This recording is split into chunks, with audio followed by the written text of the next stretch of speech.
Welcome back. तो friends, अभी का वीडियो है अब इंडिया की बारी, चाइना की बर्बादी, India the next manufacturing hub. तो चलो वीडियो शुरू करके पता करते हैं। वीडियो शुरू करने से पहले यस, अगर आप चैनल पर नए हो और आपने अभी तक सब्सक्राइब नहीं किया तो जल्दी से पहले सब्सक्राइब के बटन और बेल आइकन को क्लिक कर लो ताकि आपको हमारे सारे न्यू वीडियोस के नोटिफिकेशन मिल जाए जैसे हम अपलोड करें। अगर आपको वीडियो पसंद आता है प्लीज लाइक एंड शेयर और ट्विटर में हमें फॉलो करें। जब भी हमारे नए वीडियोस आते हैं तो आपको नोटिफिकेशन आ जाएगा। चलिए शुरू करते हैं। Hello friends, this is Nikita and trust me, अब वो दिन दूर नहीं है कि जब इंडिया चाइना की जगह लेकर दुनिया का एक नया मैन्युफैक्चरिंग हब बनने वाला है। एंड नो, ये सिर्फ मैं नहीं कह रही बल्कि बहुत सारे एक्सपर्ट्स का भी ये मानना है। दुनिया भर की कई सारे कंपनियां अपने मैन्युफैक्चरिंग यूनिट्स को चाइना से हटाकर इंडिया में शिफ्ट कर रहे हैं। एंड इसके पीछे का एक बड़ा कारण है ये। Trump labels China a currency manipulator as trade wars escalates. Donald Trump ने सरेआम चाइना को करेंसी के मैनिपुलेशन के लिए एक्यूज करके सीधा उसके खिलाफ एक ट्रेड वॉर डिक्लेयर कर दी है, जिसकी वजह से भी ऑफ कोर्स कई सारे अमेरिकन कंपनीज चाइना से अपने यूनिट्स को हटाने लगी। अब इसके अलावा तो चाइना की चीटिंग के बहुत सारे मामले दुनिया के सामने आ रहे हैं, but wait a minute, exactly किस तरीके की चीटिंग कर रहा है चाइना?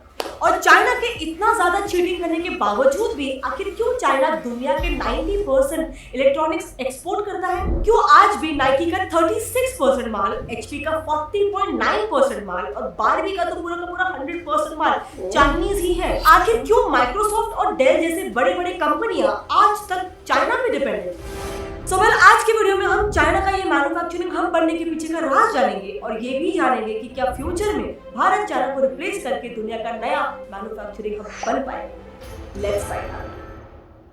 ये सब जानने के लिए सबसे पहले ये जानते हैं कि आखिर कैसे चाइना दुनिया का मैन्युफैक्चरिंग हब बना। इसकी सबसे बड़ी वजह है चीप लेबर, मतलब जहाँ पे एक अमेरिकन वर्कर को 1 घंटे के 750 से लेकर 1000 रुपीज मिलते हैं, वहीं पे एक चाइनीज वर्कर को 1 घंटे के सिर्फ 235 रुपीज मिलते हैं। मतलब बात साफ है, चाइना में एक वर्कर के पीछे ये फॉरेन कंपनीज ऑलमोस्ट 500 से 800 रुपीज बचा सकते हैं। लेकिन चाइना में इतना चीप लेबर क्यों? वेल, उसका फर्स्ट रीजन है माइग्रेशन। दरअसल 1949 से पहले चाइना का ऑलमोस्ट 89% पॉपुलेशन रूरल एरियाज में रहता था, लेकिन जैसे ही शहरों में इंडस्ट्रीज और फैक्ट्रीज बनने लगी तो लोग गांव से माइग्रेट कर काम ढूंढने के लिए शहरों में आने लगे। और इसीलिए क्योंकि तभी एक साथ इतने ज्यादा लोग आ गए, इसीलिए तभी वर्कर्स की डिमांड कम और संख्या बहुत ज्यादा हो गई। तो अब ऐसे सिचुएशन में वर्कर्स बहुत ही मिनिमम पैसों में 16 घंटे काम करने के लिए भी राजी हो जाते हैं। अब दूसरा रीजन है चाइनीज पॉलिसीज। कई सारी चाइनीज फैक्ट्रीज ने अपनी पॉलिसीज कुछ इस तरह बनाई है कि वर्कर्स को पूरे साल काम करने के बाद उनको साल के आखिर में वो वर्कर्स को पगार देते हैं। और ये किस लिए समझे? ताकि वो साल के बीच में से काम छोड़ के जाए। इसके अलावा अगर काम के बीच में कोई भी हादसा हो जाता है तो ना तो वो फैक्ट्रीज उस चीज के लिए कोई भी जिम्मेदारी लेते हैं और ना ही कोई compensation. Obviously until and unless उस वर्कर का कहीं पे हाथ पैर टूट के वो अपाहिज ना हो जाए तब। अब वैसे कहने को तो चाइनीज गवर्नमेंट ने वर्कर्स के लिए कई सारे रूल्स बनाए, जैसे चाइल्ड लेबर को बैन किया गया है, औरतों को मैटरनिटी लीव दिए गए हैं, पोल्यूशन को लेकर भी बहुत सारे रूल्स बनाए गए हैं। लेकिन बॉस, यहाँ बात आती है इम्प्लीमेंटेशन, एग्जीक्यूशन। इन रूल्स और लॉज को इम्प्लीमेंट नहीं किया जाता है और ना ही उन फैक्ट्रीज से या कंपनी से इस बारे में कोई भी जवाब मांगा जाता है। अब इसका एक एग्जांपल है, पोल्यूशन को लेकर लॉज बनाने के बावजूद फैक्ट्रीज और रेगुलेशंस का ध्यान नहीं देते हैं, जिस वजह से चाइना में हर साल 16 लाख लोगों की पोल्यूशन से मौत हो जाती है। पर ऐसे में चाइनीज जनता को तो प्रॉब्लम है, लेकिन फॉरेन कंपनीज को फायदा है। ऑब्वियसली आप अगर एक कंपनी ओनर हो और आपको अपनी कंपनी में ना तो अपने वर्कर्स को कोई लीव देने हैं और ना ही कॉम्पेंसेशन। इसके अलावा अगर आप कोई लॉ को तोड़ते हो या फिर रेगुलेशन को ब्रेक करते हो तो भी आपको चाइनीज गवर्नमेंट को कोई भी पैसा नहीं दे रहा, तो आपका तो फायदा हो रहा है ना। एंड फ्लोनर्स, ये सब सिर्फ इसीलिए किया जा रहा है ताकि चाइना एक मैन्युफैक्चरिंग हब बने और बड़ा रहे। बट एक मिनट, बात कुछ समझ में नहीं है। इन फॉरेन कंपनीज को खुश करने के लिए चाइनीज गवर्नमेंट को खुद के लोगों को और अपने देश को इस तरीके से एक्सप्लॉइट करके चाइनीज गवर्नमेंट को क्या मिल रहा है? दरअसल मैन्युफैक्चरिंग से चाइना की जीडीपी को पूरे के पूरे 30% यानी 70 लाख करोड़ का प्रॉफिट होता है। अब ऑब्वियसली सरकार तो अपना जीडीपी बढ़ाने का ही देखेगी ना, क्योंकि सबसे बड़ा तो पैसा है। और इसीलिए चाइना के लॉज और रेगुलेशन के अलावा चाइना कुछ स्ट्रैटेजीज का भी इस्तेमाल करता है, जैसे कि चाइनीज बैंक स्ट्रैटेजी। ये स्ट्रैटेजी कुछ ऐसी है कि अच्छा पे बैक रिटर्न्स का लालच दिखाकर चाइनीज बैंक्स फॉरेन कंपनीज और देशों को चाइनीज प्रोडक्ट्स लेने के लिए एनकरेज करते हैं। फॉरेन कंपनीज को ये कहा जाता है कि आपको फिलहाल बस अमाउंट का कुछ परसेंट ही भरना है और बाकी का परसेंटेज बैंक भरेगी और फिर उसके बाद आप समय रह के बैंक को बाकी के पैसे रिटर्न कर देना। अब ऐसे में समझो सिर्फ 20% पैसे देकर किसी कंपनी या किसी देश ने पूरा का पूरा सामान ले लिया, पर यहाँ पे चाइनीज कंपनीज का ये फायदा होता है कि बाकी का 80% चाइनीज बैंक से ही आ रहा होता है। तो चाइनीज कंपनीज को ट्रेडिंग पर लगने वाले टैक्सेस और चार्जेस नहीं भरने पड़ते और साथ ही उन्हें फिक्र भी नहीं होती कि इन्वेस्टर से बाकी का पैसा आएगा या नहीं। अब ऐसा करके वहाँ की गवर्नमेंट चाइना में फॉरेन इन्वेस्टमेंट्स को बढ़ाते हैं और साथ ही कंपनीज को और ज्यादा प्रोडक्शन करने के लिए एनकरेज भी करते रहते हैं। अब सेकेंड वाली स्ट्रैटेजी है डंपिंग। अब ये वाली स्ट्रैटेजी तो वाकई में चाइना का हुक्म का हिक्का है। मतलब डंपिंग में चाइना क्या करता है कि चाइना सस्ते में अपने देश में प्रोडक्ट को बना के उसको दूसरे देश में बहुत ही ज्यादा मात्रा में डंप करने लग जाता है। अब इससे होता ये है कि क्योंकि वो प्रोडक्ट बहुत ही ज्यादा मात्रा में डंप होने लगा है वहाँ के मार्केट में, तो वहाँ का जो लोकल प्रोडक्ट है वो उसका दाम महंगा हो जाएगा और चाइनीज प्रोडक्ट्स का दाम सस्ता हो जाएगा और इस वजह से चाइना बेसिकली उस कंट्री के लोकल बिजनेस को मार्केट से हटा देता है। पर कोई भी चीज, फॉर एग्जांपल ईयरफोन्स, उसको बल्क में प्रोड्यूस करके उसने उस ईयरफोन्स को और सस्ते बना दिए, फिर उन ईयरफोन्स को बल्क में बना के किसी और देश में भेज दिया जाता है और उसका प्राइस लोकल कंपनी के ईयरफोन्स के हिसाब से कम कर देता है। और प्रोडक्ट्स का प्राइस को कम करना चाइना अफोर्ड कर सकता है बिकॉज चाइना में वो प्रोडक्ट्स बने हैं जिसकी क्वालिटी का भी कोई भरोसा नहीं है एंड दूसरी बात उसका मैन्युफैक्चरिंग कॉस्ट इन जनरल बहुत ही कम है। अब इससे होता ये है कि वहाँ की जो लोकल कंपनीज होती है वो बहुत ही ज्यादा घाटे में चली जाती है और उस पूरी इंडस्ट्री की मोनोपोली ही चली जाती है चाइना के हाथ। अब इसका एक बहुत ही बड़ा एग्जांपल है इंडिया के टॉय इंडस्ट्री का। 10% टॉयज इंडियन टॉयज है और बाकी के 90% टॉयज मेड इन चाइना।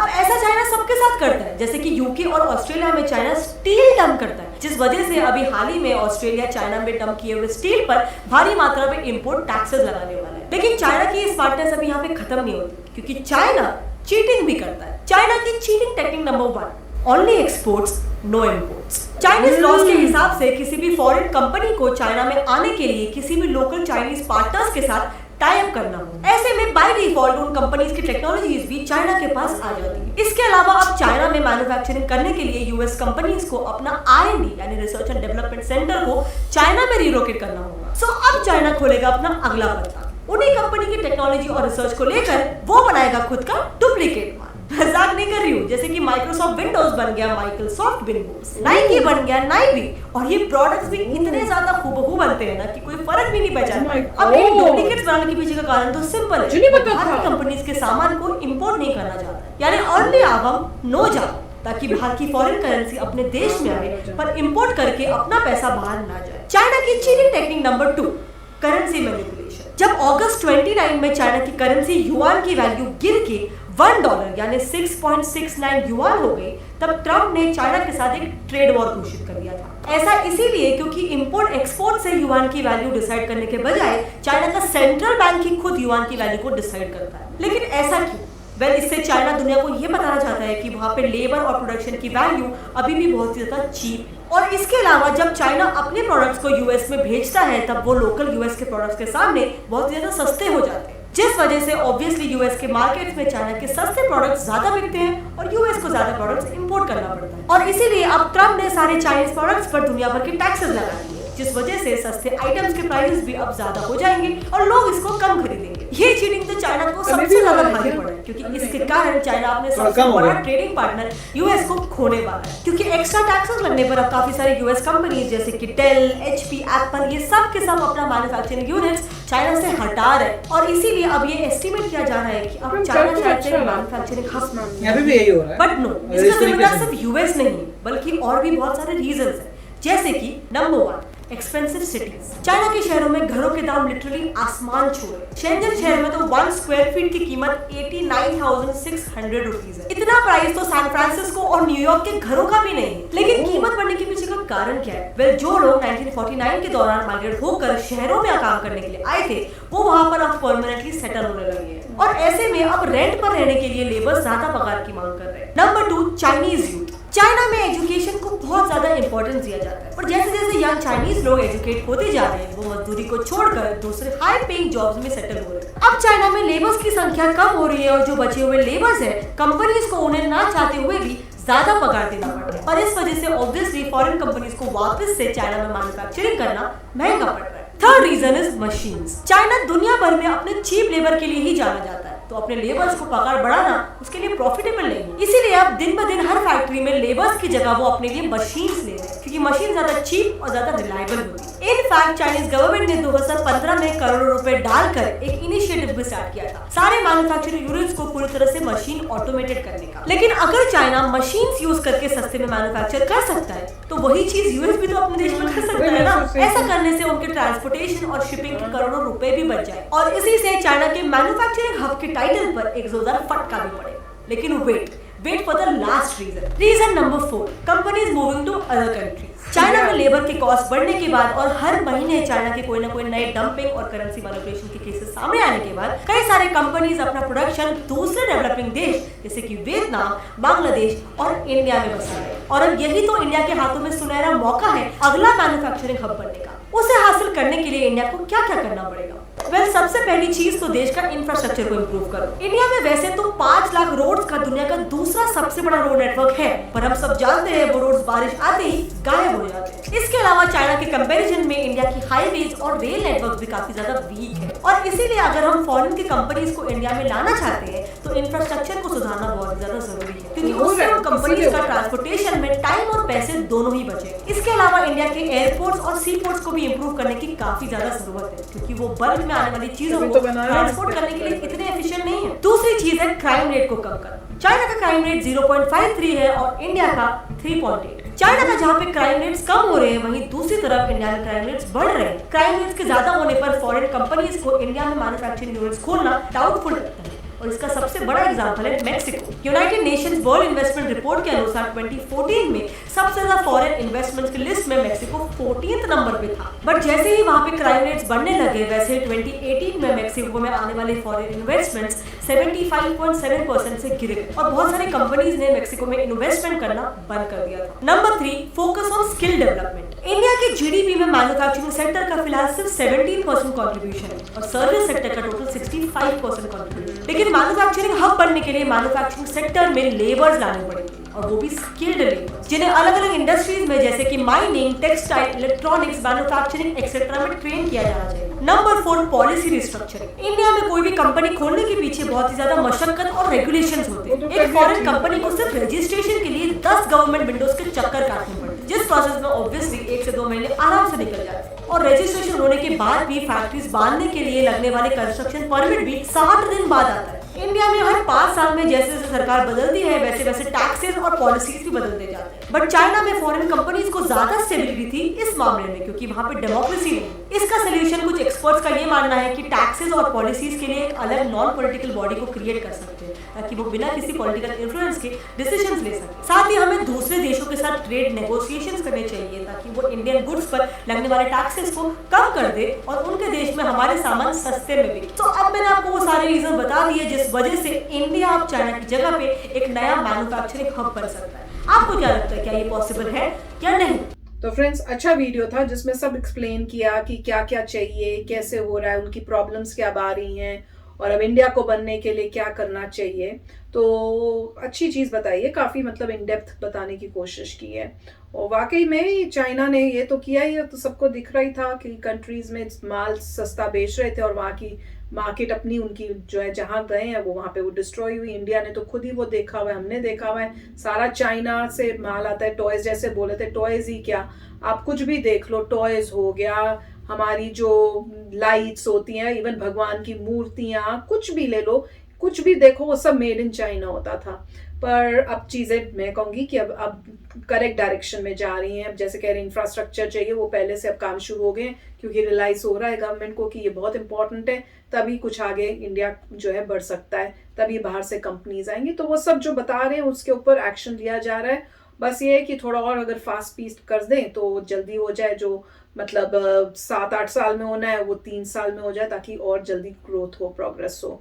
और बहुत इंपॉर्टेंट है इंडिया के लिए कि आगे बढ़े, चाइना को compete करने हैं हमने, और जितना फास्ट हम करेंगे उतना जल्दी हमारी अचीवमेंट होगी। राइट, अच्छा वीडियो था, काफ़ी सारे पॉइंट्स से, काफ़ी इसके बारे में चर्चा हो चुकी है इंटरनेट में, तो ईजिली अवेलेबल है सारे पॉइंट्स। इसमें सबसे इम्पोर्टेंट बात ये है कि दो तरीके हैं। पहले है कि गवर्नमेंट इंटरवीन करे, वो कस्टम ड्यूटी बढ़ाती रहे, मेक श्योर करे कि जो प्रोडक्ट आ रहे हैं वो सारे कॉस्टली हो जाएं चाइना से, जिससे आ ही ना पाएँ। और दूसरा ये है कि आप अपने प्रोडक्ट्स को इतना अच्छा बनाइए कि वो चाइनीज़ प्रोडक्ट से कम्पीट करें। अब अगर मान लीजिए किसी भी इंसान को जो खरीदने जाता है कुछ टॉय, उसे पता चलता है कि बहुत ही बढ़िया टॉय है सस्ती प्राइस में कंपेयर टू द अदर, तो वो खरीदेगा उसे। वो बोलेगा देखो एक तो सस्ती चीज़ है, ऊपर से बेटर चीज़ है, तो मैं क्यों ना लूँ। वहाँ पे आप इंडियन प्रोडक्ट को देख रहे हैं, मान लीजिए कि इंडियन प्रोडक्ट महंगा है और अच्छा भी नहीं लग रहा, तो क्यों लेगा इंसान, नहीं लेगा। उसके लिए आपको यही करना पड़ेगा कि अपनी फैक्ट्रीज को ऊपर लेके आना पड़ेगा, जैसे अभी इंडिया कर रहा है। बोल रहा है कि देखिए पूरे चाइना में पहले कुछ नहीं था, वेस्टर्न कंट्रीज चाइना में गई थी। सिमिलरली बोलना पड़ेगा कि जिनके पास वेस्टर्न कंट्रीज क्यों बोलते हैं, क्योंकि उनके पास टेक्नोलॉजी है। अगर उनके पास किसी के पास भी आपसे बेटर टेक्नोलॉजी है तो उसे बोलिए आइए हमारी कंट्री में बनाइए, हम इंफ्रास्ट्रक्चर ठीक कर रहे हैं, तुम्हें भी फायदा होगा, हमें भी फायदा होगा। इवेंचुअली ये होगा कि हमें आ जाएगा बनाना और मैन्युफैक्चरिंग बढ़ेगी, हमारा जीडीपी बढ़ेगा, कंपनी ऊपर उठेगी। सिमिलर जो चाइना किया था, सिर्फ यह है कि चाइना ने बहुत पहले शुरू किया था 1970s में, और अब हम कैचअप कर रहे हैं। तो होपफुली सब ठीक हो जाएगा, क्योंकि चाइना में जो है अब प्राइसेस बढ़ रहे हैं, तो जैसे जैसे उनकी लेबर बढ़ेगी वो सस्टेन नहीं कर पाएंगे। उनकी सिचुएशन भी वही हो जाएगी जैसे यूएस की सिचुएशन है, जैसे यूरोप की सिचुएशन है। अगर आप देखें 1940s और वर्ल्ड वॉर के बाद यूएस में बड़ी ज़बरदस्त मैन्युफैक्चरिंग हुई थी। यूएस जो है वर्ल्ड का मैन्युफैक्चरिंग सेंटर था, आज नहीं है, क्योंकि वही है एक साइकिल आता है। तो मैन्युफैक्चरिंग करते हैं आप अमीर होते हैं, आपकी प्राइसेस बढ़ जाती हैं, हर बंदे को ज़्यादा पैसा चाहिए, आप कॉस्टली जाते हैं, फिर कहीं और मूव होती है। तो अभी तो यही है होपफुल कि सारी मार्केट जो है इंडिया में आएगी, क्योंकि इंडिया की अभी भी लेबर चीप है। तो बस यही है कि मेन इंडिया जो है अभी आगे बढ़ेगा, जैसे जैसे चाइना की प्राइसें बढ़ेगी, उनके लोगों की कॉस्ट बढ़ जाएगी, उनकी चीप लेबर होगी नहीं, तो इंडिया ही हब बनेगा। सोचना यही है। आई होप कि ये हो, देखते हैं अभी क्या होगा। मेरे ख्याल से स्टार्टिंग भी हो गई है इस चीज़ की, तो अच्छा वीडियो था। यस फ्रेंड्स, तो चलो शेयर करना अपने थॉट्स कमेंट सेक्शन में। चलते हैं, मिलेंगे नेक्स्ट वीडियो में बहुत ही जल्द। Till then take care and bye bye. तो अगर आप मेरे इस चैनल पे नए हो तो जल्दी से सब्सक्राइब के बटन को हिट करो और बेल आइकन को क्लिक करो, ताकि आपको मेरा जब नया वीडियो मैं लगाऊं आपको उसके बारे में जल्दी से पता चल जाए।